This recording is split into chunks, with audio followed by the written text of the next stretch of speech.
오늘은 이계명, 너를 위해 어떤 형상으로든 우상을 만들지 말라. 너를 위해 어떤 형상으로든 우상을 만들지 말라입니다. 먼저 이 계명이 전반부와 후반부로 나눠져 있는데, 전반부의 핵심은 다음과 같습니다. 너를 위해 우상과 형상을 만들지 말고 그것들에게 절하지 말며 그것들을 섬기지 말라. 위로 하늘에 있는 것이나 아래로 땅에 있는 것이나 땅 아래 물속에 있는 것, 이 문구가 지금 빠져 있어요. 그죠? 이 부분은 우상과 형상 뒤에 붙어 있는 수식 어구입니다. 결국 여기서 중심 단어는 만들다, 절하다, 섬기다는 세 개의 동사, 아울러 목적으로 쓰인 우상과 형상이란 두 개의 명사입니다.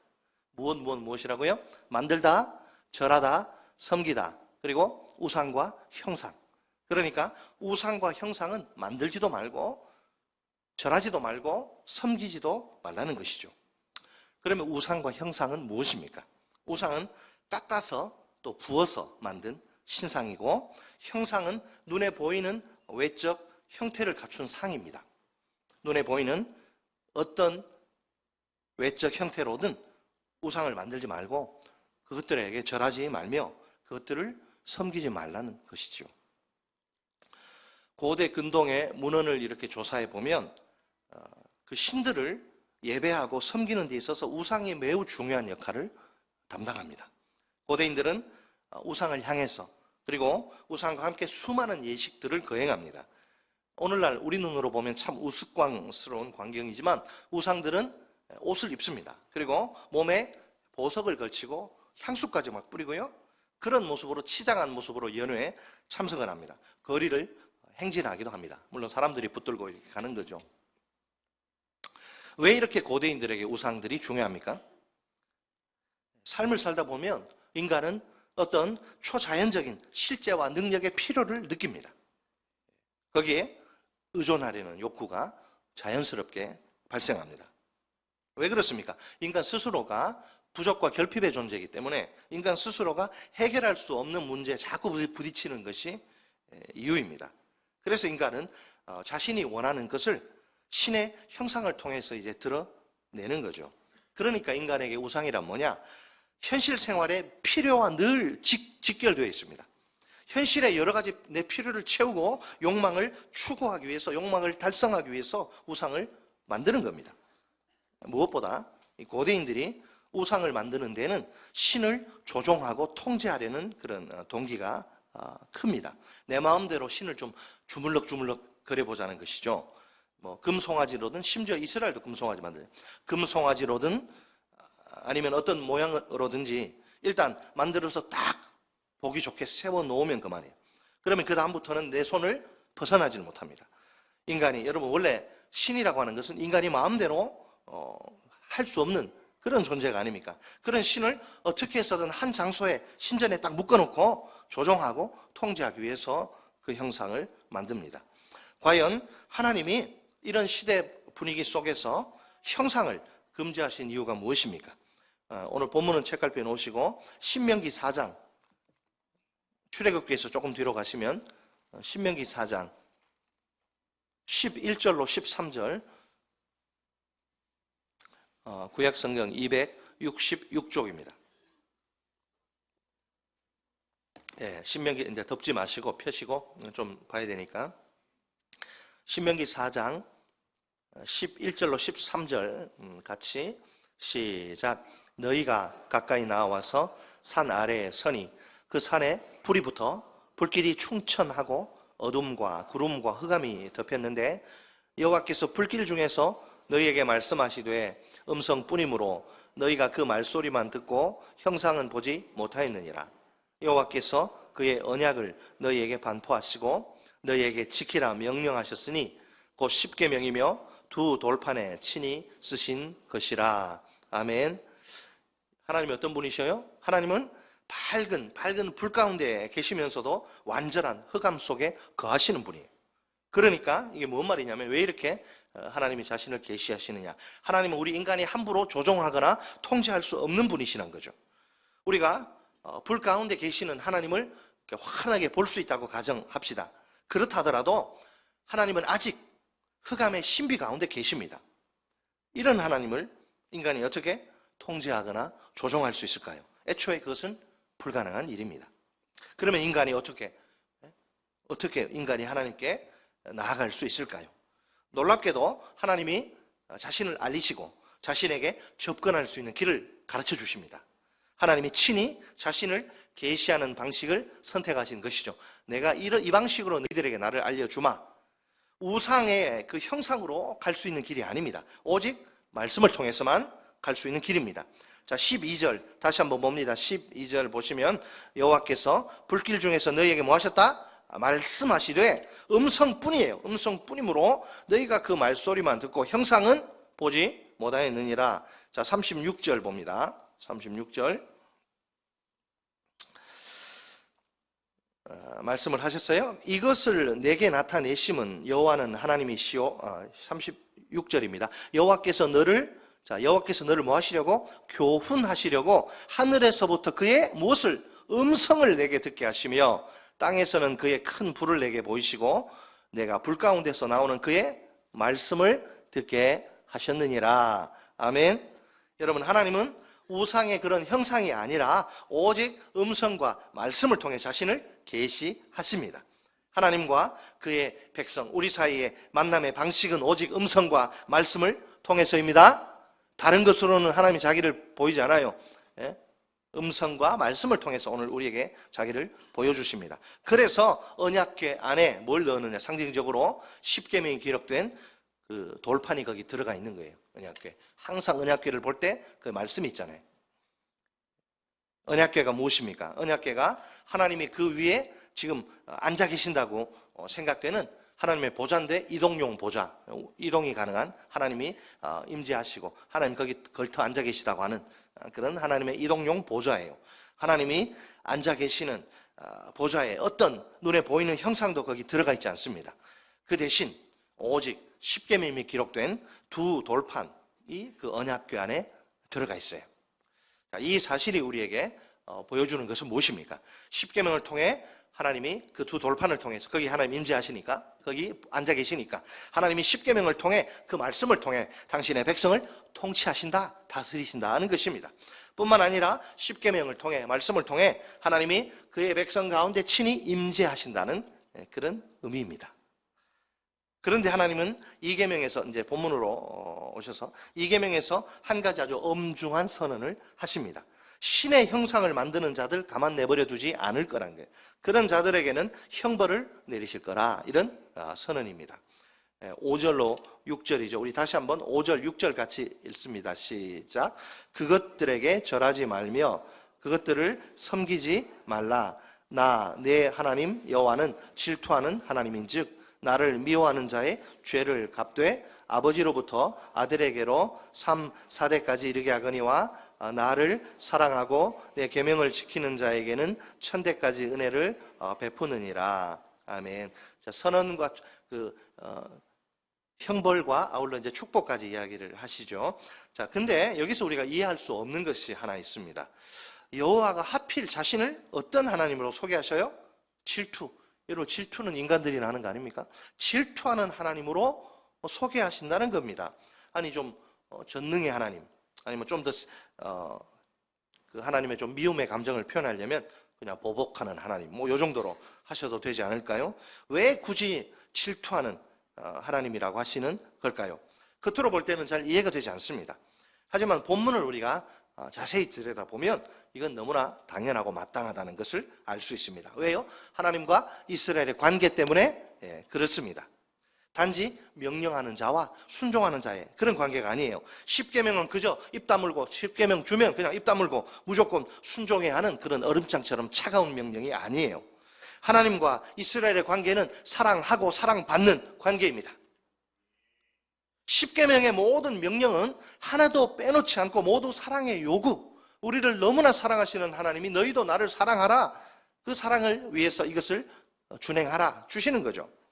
여러분, 5절로 6절을 좀 더 자세히 들여다봅시다. 나를 미워하는 자의 죄를 갚되 아버지로부터 아들에게로 3, 4대까지 이르게 하거니와 나를 사랑하고 내 계명을 지키는 자에게는 1000대까지 은혜를 베푸느니라. 아멘. 자, 하나님이 이스라엘 백성을 딱 두 종류로 이렇게 나누십니다. 한편에는 나를 미워하는 자, 한편에는 나를 사랑하는 자예요. 네, 그렇죠? 이방인들에게 하시는 말씀 아니에요? 스스로 하나님의 백성이라고 하는 사람들 앞에서 두 종류로 딱 나눠버리세요. 자, 그러면 자, 하나님을 향한 이스라엘의 감정은 둘 중에 하나입니다. 하나님을 내가 사랑하든지 아니면 미워하든지. 그렇다면 하나님과 이스라엘의 관계는 두 가지 가운데 하나예요. 중간에 없습니다. 사랑의 관계 아니면 미움의 관계. 심각한 이야기죠. 다 그냥 하나님을 사랑하는, 하나님과 사랑의 관계 맺고 있으면 좋을 텐데 그 중에 일부는 하나님을 미워하는 사람들이에요. 분명 하나님이 이스라엘을 사랑하셔서 애굽 땅 종되었던 집에서 불러내셔서 자기 친백성으로 삼으시지 않습니까? 그래서 하나님은 이스라엘에게도 사랑을 요구하십니다. 온 마음을 다해 하나님만을 전적으로 사랑하라는 것이지요. 그런데 자신만을 사랑해야 할 자기 백성 이스라엘이 다른 신들을 섬기면 어떨까요? 하나님이 가만히 보시고만 계실 수는 없겠지요. 질투가 폭발할 수밖에 없는 그런 상황인 셈입니다. 자, 그러면 질투란 무엇일까? 여러분 혹시 질투하시는 분 계십니까? 질투가 뭐죠? 사전적 정의에 따르면 부부 사이 혹은 사랑하는 이성 사이에서 상대방 이성이 다른 이성을 좋아할 경우에 지나치게 시기하는 것이 질투입니다. 사랑과 미움으로 얼룩진 남녀 간의 그 삼각관계에서 나오는 힘이라고 볼 수 있어요. 사랑과 미움으로 이렇게 막 뒤범벅된 남녀 간의 삼각관계에서 나오는 힘이라. 그렇지만 이 질투와 시기를 구분할 필요가 있습니다. 젤러시와 엔비, 질투와 시기를 시기 선망이라도 할 수 있는데 질투와 시기를 구별할 필요가 있어요. 질투와 시기는 여러분 어떻게 다를까요? 시기는 두 사람의 감정이에요. 두 사람의 감정. 반면 질투는 항상 뭐예요? 삼각관계. 예. 나와 너 사이에 뭐가 끼어들어서 문제예요 지금. 그게 질투와 질투. 예를 들면 내가 어떤 것을 이건 내 거야, 내 것이라고 생각하고 있는 상황입니다. 그런데 누군가가 내 것을 빼앗겠다고 막 위협하거나 실제로 뺏어가요. 그러면 바보가 아닌 다음에 가만히 있을 사람 없어요. 거기서 막 끓어오르는 감정이 뭐라? 질투. 질투 안 해보셨어요? 질투 많이 하는데 우리 청년들 많이 하지. 청년들 하여튼 연애 조심해야 돼. 그 안에서 가장 흔한 경우는 질투의 대상이 그 제3자의 애정을 이렇게 빼앗아가는 그런 것이죠. 자, 여기서 우리가 주의해야 할 것이 하나 있습니다. 질투하는 하나님을 부정적으로만 이해해서는 안 된다는 겁니다. 구약 성경에서 질투란 긍정적인 의미에서 열정과 정열을 가리킵니다. 열왕기상 19장 10절 말씀입니다. 그가 대답하되 내가 만군의 하나님 여호와께 열심히 유별하오니 이는 이스라엘 자손이 주의 언약을 버리고 주의 제단을 헐고 주의 선지자들을 죽였음이오며 오직 나만 남았거늘 그들이 내 생명을 찾아 빼앗으려 하나이다. 아멘. 열심히 뭐하다? 유별하오니, 열심히 특심하다. 이 표현을 직역하면 여호와를 위해 내가 심히 질투하오니 이 말이에요. 여호와 대신 내가 질투하는다. 물론 이 질투는 여호와를 향한 열정과 정열을 가리킵니다. 하나님은 여러분 이스라엘을 향해, 우리를 향해 열정을 품고 계십니다. 차든지 덥든지 미지근한 게 아니라 확실히 하나님은 뜨거운 열정을 품고 계신데, 그러면 이스라엘도 하나님을 향해서 열정을 보여드려야 한다는 거죠. 그들도 온 마음과 온 힘과 온 뜻을 다해서 열정을 가지고 하나님을 사랑해야 합니다. 그러나 그들은 그 일에 실패하고 맙니다. 그들의 눈과 마음이 온통 외간 남자에게, 우상에게 쏠려버린 것이지요. 자, 이런 상황에서 하나님의 질투심에 불이 확 붙은 것은 너무나 당연합니다. 그래서 여호와가 자신을 질투하는 하나님으로 소개하시는 거예요. 사사기는 이스라엘이 다른 신들을 쫓는 일을 창녀짓으로 묘사합니다. 사사기 2장 17절 말씀입니다. 그들이 그 사사들에게도 순종하지 아니하고 오히려 다른 신들을 따라가 음행하며 그들에게 절하고 여호와의 명령을 순종하던 그들의 조상들이 행하던 길에서 속히 치우쳐 떠나서 그와 같이 행하지 아니하였더라. 아멘. 다른 신들을 따라가 음행하며 란 어구를 직역을 하면 이렇습니다. 그들이 다른 신들을 따라 창녀의 행동을 했다. 여기서 한 가지 의문이 생깁니다. 이스라엘의 불성실은 남편인 여호와를 배반한 것이 아닙니까? 그렇다면 간음으로 보는 게 좀 더 적절하지 않을까요? 간음. 바람 피운 거 말이에요. 불륜. 레위기는 그 부부관계 불성실, 한쪽이 불륜 저지르고 간음하고, 이 불륜을 나타낼 때에 간음하다는 단어를 써요. 하지만 사사기는, 오늘 이 사사기는 그 단어 대신 창녀짓을 하다란 히브리어 동사를 사용합니다. 도대체 그 이유가 무엇일까요? 여러분, 간음과 창녀짓 뭐가 다르죠? 창녀짓은 간음과 차원이 다르기 때문이죠. 간음은 어쩌다가 일어나는 일입니다. 하지만 창녀짓은 반복적이고 습관적인 악행입니다. 또 간음은 충동적인 성관계입니다. 그러나 창녀짓은 개인적 이익이 목적입니다. 간음은 보통 성관계 파트너가 한 사람이에요. 반면에 창녀짓은 여럿입니다. 창녀짓과 간음은 비슷한 것 같지만 참 많이 다르죠. 이 기준을 가지고 이스라엘의 우상 숭배를 들여다보면 어떻습니까? 이스라엘이 우상 하나로 만족합니까? 여호와를 버리고 바알과 아세라, 그모스, 온갖 신들 끌어들여서 섬긴 이스라엘이 아닙니까? 그것은 간음이, 하나님 보실 때 간음이 아니라 창녀짓이 분명합니다.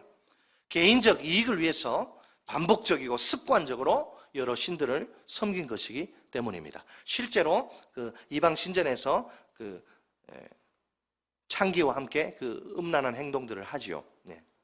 이방 신을 섬긴 우상 숭배에는 반드시 그 음란한 행위가 들어가 있어요. 분명 하나님은 그의 백성에게 온전한 사랑과 헌신을 요구하십니다. 그 이유는 하나님이 우리를 질투하실 정도로 사랑하시기 때문입니다. 사실 질투는 사랑에서 나오죠. 그죠? 하나님이 우리에게 아무 관심 없어 그러면 질투 뭐하러 질투하겠어요? 질투하시지 않습니다. 아니, 우리가 무슨 우상을 섬기다 무슨 바람을 피우고 무슨 짓을 해도 아무 상관하지 않아요. 뭐 그러거나 말거나 뭐 내버려 두십니다. 관심 없는데 뭐. 그러나 하나님은 우리를 지극히 사랑하십니다. 그렇기 때문에 우리의 사랑이 우상에게로 갈 때 참지 못하시고 질투하시는 거예요.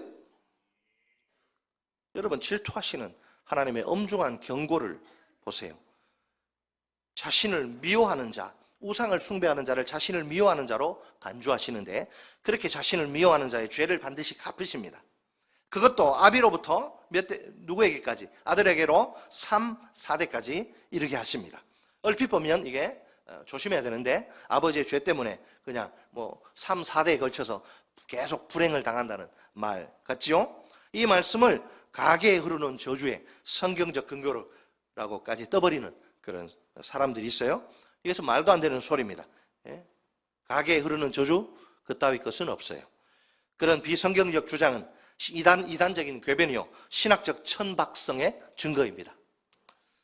여기서 3, 4대를 말하는 것은 나중에 또 이야기하겠지만 제가 시간 관계상 자세히 설명할 수 없지만 간단하게 말하면 언약적인 특수성 때문에 그래요. 여러분, 언약은 그냥 단 둘이 이렇게 원래는 파트너 A, B 이렇게 맺는 거지만 하나님과 이스라엘의 언약은 좀 어떠냐면, 간단히 말씀드리면 이스라엘이 3, 4대 가족의 생명을 지금 걸고 담보로 하나님 앞에서 내가 이거 피로 지키겠습니다 맹세한 언약 규정이기 때문에, 언약의 특수성 때문에 그런 거지. 이게 연좌제처럼 막 자식 잘못하면 쫙 그냥 그런 거 아니에요. 가게 흐르는 저주 이런 거 없어요. 이단으로 판정 났어요. 얼마 전에 한국 교회가 그냥 가게에 흐르는 저주를 끊어라, 이윤 무슨 목사, 자기 목사를 하면서 그 책도 써내고 또 뭐 하다 그러면 확 쏠리고, 한국 교회는 신학적으로 성경적으로 좀 검토, 죄송합니다, 한국 교회 비판하는 건 아닌데 좀 이렇게 하다 그러면 또 거룩한 부자가 되라 하면 또 그 위험한 것들이 얼마나 많은지 몰라요. 사람들의 아주 욕망을 간지러주면서 충족시켜줘. 김 무슨 간사네, 명예훼손 걸린다. 무슨 부자 되는 법, 하늘에 조심해야 돼요. 무슨 그거 했더니 실제로 어떤 목사님이 저보고 그거 하래. 그거 하니까 11조가 거의 한 50% 뛴대요. 장로님 할까요, 그거? 교묘하게 했더니 돈을 교회에 안 바치면 안 되게 만드는, 그걸 기독교 정신의 가치라고 포장해서 조심해야 돼. 여러분, 성경에 분명한 가르침을 보세요. 대표적인 가르침 신명기와 에스겔에 나옵니다. 그 두 개만 보면 가게 이르는 저주가 왜 틀렸는지 알 수 있어요. 신명기는 아버지의 죄로 말미암아 자식이 절대 죽임 당하지 않을 것이라고 밝힙니다. 신명기 24장 16절 말씀입니다. 아버지는 그 자식들로 말미암아 죽임을 당하지 않을 것이요 자식들은 그 아버지로 말미암아 죽임을 당하지 않을 것이니 각 사람은 자기 죄로 말미암아 죽임을 당할 것이니라. 예언자 에스겔도 속담을 사용해서 진리를 선포합니다. 아버지가 그 이스라엘이 통용하던 속담이 뭐냐? 아버지가 신 포도를 먹었으므로 아들의 이가 시리다. 이 속담은 잘못된 그런 거죠. 벌이란 죄를 범한 당사자 한 사람이 받을 뿐입니다. 에스겔 18장 3절로 4절 말씀입니다. 내가 나의 삶을 두고 맹세하노니 너희가 이스라엘 가운데서 다시는 이 속담을 쓰지 못하게 되리라. 모든 영혼이 다 내게 속한지라. 아버지의 영혼이 내게 속함 같이 그의 아들의 영혼도 내게 속하였나니 범죄하는 그 영혼은 죽으리라. 자기 죄 때문에 자기가 받는 거예요. 네? 자, 우리가 본문 5절로 6절에서 더욱 주목해야 할 것은 따로 있습니다. 하나님을 사랑하는 자에게는 무려 몇 대까지? 1000대까지 뭘 베푸신다? 은혜를 베푸신다는 사실입니다. 여러분 3, 4대와 1000대 이게 솔직히 말해 비교가 됩니까? 하나님은 당신을 막 미워하는 하나님 입장에서는 그냥 당장에 죽여도 할 말 없는 당신을 미워하는 우상 숭배자 그 창녀들 벌을 주시는데 벌을 최소한으로 약속한 것만큼만 3, 4대 걸고 약속한 그것만 딱 최소한으로 주세요. 반면에 당신을 사랑하는 자에게는 복을 한량없이 엄청나게 때려 부어 주십니다. 얼마나 놀라운 하나님의 은혜란 말입니까? 사랑하는 성도 여러분, 자자손손 만복의 근원이신 하나님으로부터 복을 받기를 바라시지요? 이 질문에 예라고 대답하신다면 한 가지 반드시 하셔야 할 일이 있습니다. 지금 우리가 당사자 장본인들이 하나님 앞에서 잘 해야 됩니다. 잘 살아야 됩니다. 우리가 하나님을 사랑하고 하나님의 계명을 철저히 준행하면 됩니다. 그러면 우리 후손들은 하나님의 은혜의 손길에 확실히 붙들리게 될 것입니다. 결국 우리가 하나님 앞에서 제대로 신앙생활하는 것이 내 아들, 내 딸, 내 손주, 내 후손이 복을 받는 비결입니다. 자식들에게 자꾸 재산, 통장 물려주실 생각하지 말고 이런 아름다운 신앙, 내가 하나님 앞에서 몸부림치며 하나님을 사랑하고 섬기는 아름다운 신앙의 모습을 유산으로 물려주시기 바랍니다. 우리 평생에 우상을 만들지도 말고 절하지도 말고 섬기지도 맙시다. 질투하시는 하나님이 당신을 미워하는 자의 죄를 반드시 갚으십니다. 우리가 온 마음과 온 성품과 온 힘과 온 정성과 온 목숨으로 하나님만 사랑합시다. 은혜로우신 하나님이 당신을 사랑하는 우리에게 1000대까지 은혜를 베푸십니다. 우리 다 함께 이렇게 외쳐볼까요? 질투는 저 멀리, 축복은 내 곁에 가까이. 다시 한 번 더. 질투는 저 멀리, 축복은 내 곁에 가까이. 아멘.